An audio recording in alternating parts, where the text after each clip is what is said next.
அவங்க மண்டை உடையுது, ரத்தம் வழியுது. கருணாநிதிட்ட ப்ரெஸ் கேட்குறாங்க, ஓ ஒருவேளை மாதவிடாய் ரத்தம் தலையில் வலியும் போல இருக்கு அப்படின்னு சொன்ன ஒரு தேர்ட் ரேட் சிந்தனையாளர் தான் கருணாநிதி. சரிங்களா? அப்போது பாலிடிக்ஸ்குள்ளே ஒரு பெண்களை தனிப்பட்ட ரீதியில் அவங்கள கேரக்டர் அசாசினேஷன் பண்ணி அவங்கள முடக்க முடியும் அப்படிங்கிற யுக்தியை பயன்படுத்தியது திமுக தான்.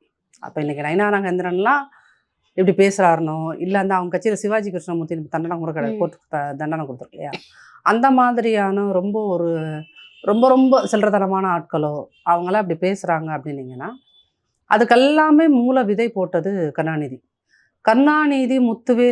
முத்துவேல் கருணாநிதி ஸ்டாலின். அந்த முத்துவேல் கருணாநிதி இப்படி பேசினார்னா, முத்துவேல் கருணாநிதி ஸ்டாலின் பேசிய பேச்சுகள்லாம் அதை விட படுபயங்கரம்.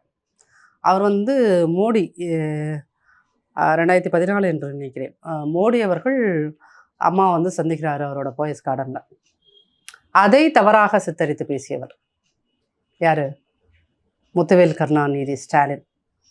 சரி, முத்துவேல் கருணாநிதி ஸ்டாலின் லட்சணம் தான் எப்படின்னா, முத்துவேல் கருணாநிதி ஸ்டாலின் அண்ட் ஸ்டாலின் உதயநிதி இருக்கார் இல்லையா, அவரோட லட்சணம் என்னன்னு பார்த்தீங்கன்னா, எங்களுடைய பொதுச் செயலாளரையும் சசிகலா அம்மையாரையும் அவர் தவறாக பேசும்போது அந்த ஸ்டேஜில் கீழே உட்காந்துட்டு இருக்க அவர் தொண்டர்கள் கைதட்டி ஆர்ப்பரிக்கிறாங்க.